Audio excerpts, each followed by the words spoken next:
Last class में अपन ने सारी बैक्टीरियल डिजीज और जेनेटिक डिजीज जो है वो हमने पूरी कर ली थी। आज की क्लास में हम क्या करेंगे, वायरस डिजीज जो है वो करेंगे। तो वायरस में क्या होता है, जो वायरस का बाहर का आवरण जो होता है वो प्रोटीन और कार्बोहाइड्रेट का जो है वो बना हुआ होता है, और इस आवरण को क्या कहा जाता है, कैप्सिड कहा जाता है। जो वायरस का जो बाहर वाली स्ट्रक्चर जो होती है ना, वो किसकी बनी हुई होती है, प्रोटीन और कार्बोहाइड्रेट की बनी हुई होती है। अभी जैसे कोरोना वाला चल रहा है तो उसके अंदर भी आप अगर उसके बारे में सर्च करोगे ना, तो उसकी जो बाहर वाली लेयर है वो प्रोटीन कार्बोहाइड्रेट इन्हीं की बनी हुई मिलेगी आपको, तो वो भी क्या है, एक तरह का वायरस ही है। तो इस आवरण को क्या कहा जाता है, इस आवरण को क्या कहा जाता है, कैप्सिड। और वायरस में या तो डीएनए होगा या आरएनए होगा। जब आपको बैक्टीरियल डिजीज पढ़ाई थी तो उसमें टाइप्स पढ़ाए थे, उसमें भी मैंने बताया था कि वायरस में क्या होता है, या तो डीएनए होगा या आरएनए होगा, इन दोनों में से एक ही होगा। तो सबसे पहले अपन जैसे वायरस से होने वाले रोगों के बारे में सबसे पहले हम पढ़ेंगे एड्स के बारे में, यानी कि इसकी फुल फॉर्म है एक्वायर्ड इम्यूनो डेफिशिएंसी सिंड्रोम। रोग का कारक इसका क्या होता है, एचआईवी होता है, ह्यूमन इम्यूनो डेफिशिएंसी वायरस, ये इसके वायरस का नाम है जो कि एड्स का कारण बनता है। इस वायरस में क्या होता है, आरएनए होते हैं, किसी में आरएनए होगा किसी में डीएनए होगा। जो कोरोना वायरस है उसके अंदर डीएनए है, उसमें आरएनए नहीं है। ठीक है, अब इसके नए नए जो क्रॉम आ रहे हैं, जैसे अलग अलग आ रहे हैं इसके, तो हो सकता है किसी में आरएनए हो किसी में डीएनए हो। जो फर्स्ट टाइम आया था उसके अंदर क्या था, केवल डीएनए था। तो इसी तरह से एड्स है तो उसके वायरस में क्या है, केवल आरएनए होता है। संक्रमण देखो, संक्रमित माता से गर्भ में पल रहे शिशु में हो जाता है। ठीक है, छूने से नहीं फैलता है ये। संक्रमित सुई से, यानी कि इसमें क्या है, ब्लड का कनेक्शन होना जरूरी होता है, तभी ये रोग जो है वो दूसरे के अंदर फैलेगा। संक्रमित सुई यानी कि इन्फेक्टेड इंजेक्शन जो होते हैं, अगर वो प्रयोग कर लिया जाए तो क्या हो जाएगा, एड्स हो जाता है। संक्रमित रक्त से हो जाता है, जैसे ब्लड डोनेट करते हैं ना, अगर किसी व्यक्ति को पता नहीं हो कि हमें एचआईवी है, तो अगर वो ब्लड डोनेट करता है, वो ब्लड किसी और को जो चढ़ा दिया जाता है, तो उसे भी क्या हो जाएगा, एड्स हो जाएगा। तो वो संक्रमित रक्त से हो जाता है। इसके अलावा असुरक्षित यौन संबंध है। फिर है परीक्षण, इसमें क्या किया जाता है, एलिसा टेस्ट किया जाता है। क्वेश्चन बहुत बार आया हुआ है कि एलिसा टेस्ट किसके लिए किया जाता है, या फिर एड्स का पूछ लिया जाएगा कि एड्स के लिए किस तरह का टेस्ट किया जाता है, या उसकी फुल फॉर्म पूछ ली जाती है एलिसा की। तो एलिसा की फुल फॉर्म है एंजाइम लिंक्ड इम्यूनोसॉर्बेंट एसे। ठीक है, ये इसकी फुल फॉर्म है एलिसा टेस्ट की। कई बार सिर्फ हिंदी में लिखा हुआ जाता है एलिसा, और कई बार इसकी फुल फॉर्म भी दे दी जाती है, दोनों ही तरह से आ सकता है। उपचार क्या है, बचाव ही उपचार है। जैसे कोरोना का है, बचाव ही उपचार है। वायरस डिजीज का लगभग यही होता है, बचाव। जितना आप अपने आप को इन्फेक्शन से बचा सकते हो उतने ही इस चीज से बचोगे। एक बार होने के बाद क्या होता है, एक बार होने के बाद जल्दी से खत्म नहीं होता, वायरस जल्दी से खत्म नहीं होगा। एड्स में क्या होगा, रोग प्रतिरोधक क्षमता जो होती है वो कम हो जाती है। सभी में यही होता है। ठीक है, कोरोना है तो, या और कोई भी है, पोलियो है, एड्स है, इन सब के अंदर क्या होता है, अपनी जो इम्यूनिटी पावर जो होती है वो बिल्कुल कम हो जाती है। इम्यूनिटी पावर कम होती है तो सबसे पहले क्या होता है, जुकाम खांसी बुखार, सबसे पहले यही फंक्शन दिखाई देते हैं। ठीक है, तो डब्ल्यूबीसी की संख्या क्या होने लग जाती है, कम होने लग जाती है। जब हमारी इम्यूनिटी पावर कम होती है ना, तो डब्ल्यूबीसी की संख्या क्या हो जाती है, कम हो जाती है। अगर इन्फेक्शन होता है तो डब्ल्यूबीसी की संख्या बढ़ जाती है, और अगर इम्यूनिटी पावर कम होती है तो डब्ल्यूबीसी की संख्या क्या हो जाती है, कम हो जाती है। नेक्स्ट है पोलियोमेलाइटिस। रोग का कारक देखो इसका क्या है, एंटेरो वायरस, वायरस का नाम है ये। पोलियो जो है वो एंटेरो वायरस जो है उसके कारण होता है। संक्रमण हो जाता है दूषित जल भोजन से। वायरस कहाँ चला जाएगा, आंतों में चला जाता है। आंतों से कहाँ जाएगा ये वायरस, रक्त में होते हुए तंत्रिका तंत्र, नर्वस सिस्टम, पेशियों में, मसल्स में। इसके अलावा अस्थि मज्जा या बोन मैरो को प्रभावित करता है। इसी वजह से क्या होता है, मेन जाकर लास्ट में जब बोन मैरो को प्रभावित करता है ना, तब जाकर क्या होता है, बच्चा अपंग हो जाता है जैसे। ठीक है, पैरों से चल नहीं पाता है। तो पोलियो के अंदर मोस्टली अगर आप देखोगे तो बच्चे कैसे होते हैं, अपंग होते हैं, चल नहीं पाते हैं वो। तो वो यही होता है कि तंत्रिका तंत्र, फिर पेशियों में, और फिर अस्थि मज्जा को प्रभावित करता है। उपचार है ही नहीं, इसका क्या है, टीका लगाया जाता है, वैक्सीन है। पोलियो वैक्सीन दो तरह की दी जाती है, एक तो होती है आईपीवी और एक होती है ओपीवी।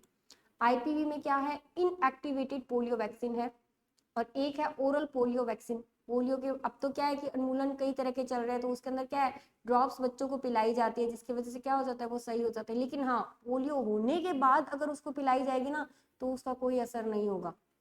ठीक है, उसके बाद उसका अलग ट्रीटमेंट चलता है, फिर उसका इलाज होता भी नहीं है, लेकिन अगर आप पहले से इस चीज का ध्यान रखते हो कि बच्चों को आप स्टार्टिंग से ही क्या है उसको पोलियो वैक्सीन, जो ओरल पोलियो वैक्सीन जो है उसको पिलानी शुरुआत कर दो 5 साल तक, उसको लगातार जैसे जो कैंप वगैरह लगते हैं तो उनके अंदर आप बच्चों को पिलाते हो तो उससे क्या है पोलियो होने के चांसेस जो होते हैं खत्म हो जाते हैं। तो भारत को क्या है मार्च 2004 में क्या कर दिया था, पोलियो मुक्त घोषित कर दिया गया था, क्योंकि यहाँ पर एक भी रोगी जो है वो पोलियो का नहीं मिला था भारत में। तो 2014 में जो है इसको पोलियो मुक्त घोषित कर दिया गया था। नेक्स्ट है डेंगू। रोग का कारक क्या होता है, डेंगू वायरस होता है, जिसे क्या कहा जाता है, फ्लेवी वायरस भी कहा जाता है।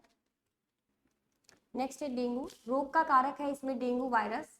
वायरस किस वायरस को और किस नाम से जानते हैं, फ्लेवी वायरस भी कहा जाता है इसको।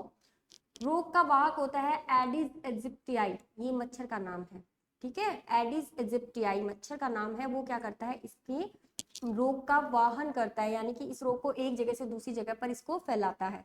जैसे किसी व्यक्ति को डेंगू है, उसको मच्छर ने काटा और फिर दूसरे व्यक्ति को काटेगा जो स्वस्थ है, तो उसको भी क्या हो जाता है, डेंगू हो जाता है।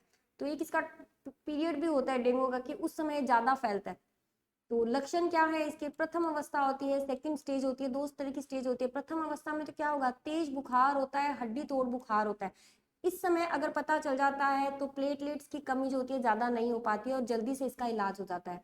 अगर सेकंड स्टेज में पता चलता है तो उसके बाद क्या किया जाता है, प्लेटलेट्स की कमी बहुत ज्यादा हो जाती है, बहुत क्रिटिकल कंडीशन हो जाती है। डेंगू के कारण कई लोगों की मृत्यु भी हो जाती है, ठीक है। तो अगर फर्स्ट स्टेज में अगर इसका पता चल जाता है तो बहुत जल्दी इलाज हो जाएगा। सेकंड स्टेज में आने के बाद इसका इलाज थोड़ा क्या हो जाता है, क्रिटिकल हो जाता है।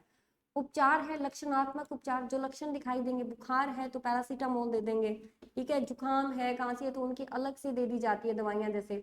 फिर इसमें परीक्षण किया जाता है, टॉनिक वेट परीक्षण किया जाता है इसके अंदर। तो रोग का कारक कौन था, डेंगू वायरस था, जिसे क्या कहा जाता है, फ्लेवी वायरस कहा जाता है। रोग का वाहक है एडिस इजिप्टियाई, ये बहुत बार क्वेश्चन पूछा जाता है कि डेंगू को फैलाने वाले मच्छर का नाम क्या है, एडिस इजिप्टियाई। लक्षण दो अवस्था होती है, प्रथम अवस्था और द्वितीय अवस्था। प्रथम अवस्था में तेज बुखार होता है और सेकंड में क्या हो जाती है, प्लेटलेट्स की कमी हो जाती है। तो ये भी क्वेश्चन पूछा जाता है, किसकी कमी हो जाती है, प्लेटलेट्स की कमी हो जाती है। उपचार वही लक्षणात्मक, यानी कि जो सिम्टम्स नजर आएंगे उसके अकॉर्डिंग उसको उपचार दे दिया जाता है, परीक्षण किया जाता है, टॉनिक विथ परीक्षण। फिर है हेपेटाइटिस वायरस। हेपेटाइटिस वायरस क्या है, हेपेटाइटिस वायरस जो है वो ABCDE, ये कई तरह के वायरस हैं इसके जिनके द्वारा जो है हेपेटाइटिस फैलता है। बच्चों में जो इंजेक्शन लगाए जाते हैं कई बार हेपेटाइटिस A, B इनके सबके इंजेक्शन लगाए जाते हैं, इनके अलग अलग एज के अकॉर्डिंग होते हैं। संक्रमण होता है इसमें रोगी व्यक्ति से, संक्रमित वस्तुओं से और रक्त से, इन सब चीजों से संक्रमण होता है। संक्रमण होगा कहाँ, लीवर के अंदर, ठीक है। पीलिया हो जाता है, जॉन्डिस जिसको बोला जाता है, पूरी बॉडी के अंदर क्या होता है, खून की कमी हो जाती है, ठीक है, जिसकी वजह से क्या हो जाता है, पीलिया हो जाता है, व्यक्ति की मृत्यु भी हो जाती है। वैक्सीन है तो हेपेटाइटिस वैक्सीन दी जाती है। यह टीका DNA रिकॉम्बिनेशन टेक्निक से तैयार पहला टीका है जिसका व्यावसायिक रूप से क्या किया जाता है, उत्पादन किया जाता है। नेक्स्ट है रेबिच, इसे जल भित्ति या हाइड्रोफोबिया कहा जाता है। इसके बारे में भी क्वेश्चन बहुत बार आया, हाइड्रोफोबिया जो है वो किसको कहा जाता है, रेबीज होता है। रोग कारक होता है इसका रैप्डो वायरस। संक्रमण होता है, रेबिट कुत्ते जो होते हैं उनके काटने से हो जाता है, ठीक है। मोस्टली क्या होते हैं, वो जो कुत्ते होते हैं ना उनके क्या है, लार गिरती रहती है एनी टाइम, मोस्टली वही होते हैं जिनके अंदर क्या होता है, रैप्डो वायरस होता है। उनके मुंह से हमेशा लार गिरती रहती है, या जैसे क्या है कि किसी को भी देखकर जो काटने के लिए दौड़ पड़ना, तो वैसे कुत्ते जो होते हैं वो रेबीज से संक्रमित होते हैं। तो ऐसे कुत्तों से बचना चाहिए, उनके कारण ही क्या होता है, रोग फैलता है। जैसे लक्षण है मांसपेशियां प्रभावित हो जाती हैं। जल पीते समय जो है वो गले में बहुत तेज दर्द होता है, तो व्यक्ति क्या हो जाता है, जल से डरने लग जाता है कि गले से जाएगा ही नहीं, ठीक है। तो कोई चीज जैसे होती है अपन को नुकसान पहुंचाती है तो अपन उससे डरने लग जाते हैं। तो पानी जब पीते हैं ना तो गले में बहुत ही ज्यादा पेन होता है, जिसकी वजह से व्यक्ति क्या करता है, पानी से डरने लग जाता है। तो खाने पीने की चीज तो बहुत दूर की बात है, ठीक है। तो पानी पीना भी इसके लिए बहुत मुसीबत हो जाती है कि पानी भी कैसे पिया जाए। इसके अलावा जो मसल्स जो है वो प्रभावित होती हैं इसके द्वारा। वैक्सीन है इसकी, एंटी रैबीज वैक्सीन लगाई जाती है। इसके अंदर से पेट में 14 इंजेक्शन लगते हैं। अब तो जैसे क्या है, कंबाइंड करके कम कर दिए गए हैं, पहले इतने इंजेक्शन लगाए जाते थे। नेक्स्ट है MMR, इसके अंदर 3 तरह के रोग जाते हैं, ठीक है। एक तो है मम्प्स यानी कि गल्स हुए, मीजल्स खसरा, इसका भी इंजेक्शन लगता है बच्चों के, रूबेला खसरा, ठीक है, ये 3 तरह के रोग है जिसको MMR बोला जाता है। सबसे पहले मम्प्स गर्ल्स हुए, इसका क्या है, पैरामिक्सो वायरस होता है इसका। और इसके अलावा ये पैरोटिड लार ग्रंथि जो होती है वो इसके द्वारा जो होती है वो प्रभावित होती है, लार ग्रंथियां जो होती है वो प्रभावित होती हैं इसके कारण।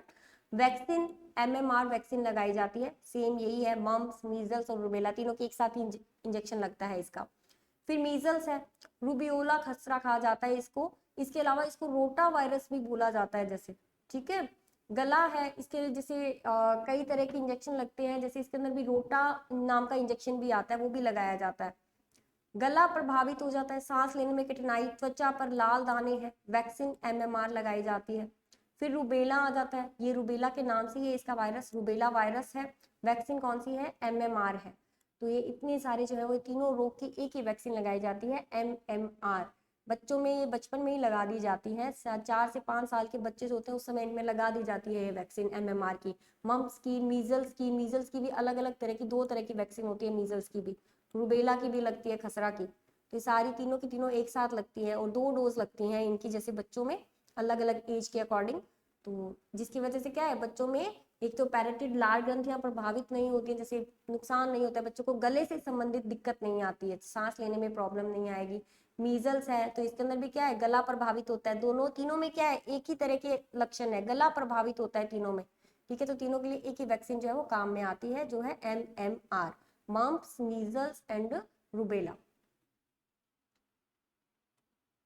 नेक्स्ट क्लास में हम करेंगे पीत ज्वर।